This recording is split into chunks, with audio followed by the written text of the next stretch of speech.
बिस्मिल्लाहिर्रहमानिर्रहीम। नाजरीन, आपकी खिदमत में रुखसाना मुमताज़ हाज़िर है आज की रेसिपी के साथ। आज मैं बना रही हूँ गोश्त और चने की दाल के शामी। ये गोश्त मैंने गोल बोटी का लिया है, बड़े का गोश्त है। ये आधा किलो दाल है और ये सूखा धनिया, गरम मसाला और ये हरी मिर्च का पेस्ट, लहसुन अदरक। अब चूल्हे की तरफ चलते हैं। नाज़रीन, कुकर में मैंने एक मग्गा भर के पानी का डाला है क्योंकि शामी का गोश्त है, इसे ज़्यादा गिलाना नहीं है। अब इसमें गोश्त डाल देंगे और इसमें ये लहसुन अदरक और हरी मिर्चों का पेस्ट डाल देंगे।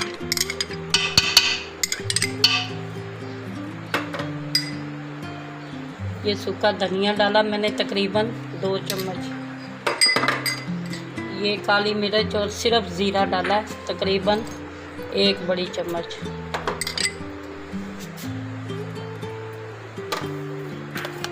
अब इसमें डालूंगी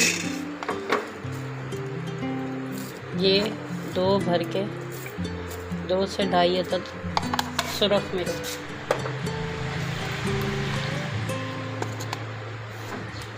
ये 2 नमक की चम्मच।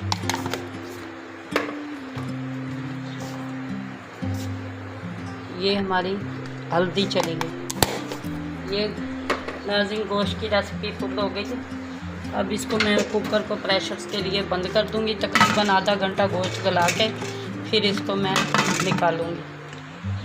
नाज़रीन, ये मैंने चने की दाल को लहदा बॉयल किया है 1 मग्गा पानी का डाल के। अब ये दोनों रेसिपियाँ इकट्ठी तैयार करके आपको शामी दिखाऊंगी।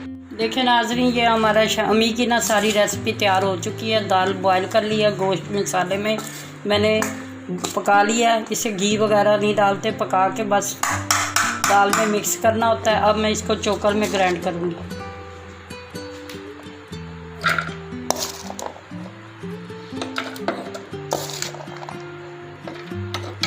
ये मैंने गोश्त को ना हाथ से ऐसे बारीक काट लिया। अब इसको ग्राइंड करूँगी तो ये गोश्त मिक्स हो जाएगा। ये नाज़रीन, हमारा कीमा और दाल चोकर हो चुका है और ये देखें कितना मुलायम कीमा हुआ है। अब इसमें मैं हरी प्याज, हरी मिर्चें और हरा धनिया ऐड कर रही हूँ। इससे इसकी रेसिपी बहुत लजीज और मज़ेदार बनती है। इसको यूँ मसल के इसको मैंने शामियों को ग्राइंड करते हुए 1 चम्मच घी भी, ऑयल भी डाला है। आप भी जब ग्राइंड करें तो इसमें ऑयल ऐड कर लें। ये देखें नाज़रीन, ये हमारे शामी तैयार हो रहे। ये मैंने हरा मसाला इसमें ऐड कर दिया और ऐसे मोटी मोटी प्याज। ये तलते हुए बड़ी करारी और मज़ेदार शामियाँ बनेगी।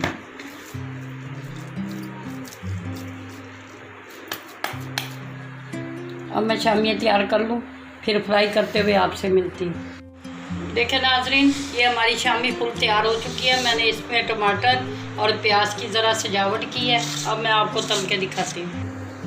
ये देखें नाज़रीन, पहले मैंने शामियों को अंडे में डिप किया। ये प्याज वाली शामी है। अब इसे मैं कढ़ाई में डालूँ।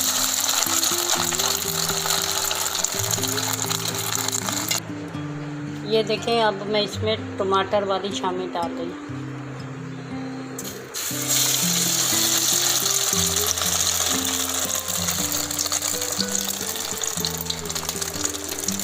आराम से दबा के यूँ पलट लें ताकि टमाटर अंदर में निकले ना अंदर। ये देखें नाज़रीन, मेरी शामी रेडी हो चुकी है। ये पुदीने का रायता, केचप और ये सैलड भी मैंने साथ बनाया टमाटर और प्याज का। आप इसे खाएं, इफ्तारी में एंजॉय करें। मुझे लाइक करें, शेयर करें, दुआओं में याद रखें। इंशाल्लाह कल फिर मिलूँगी नई रेसिपी के साथ। अल्लाह हाफिज़।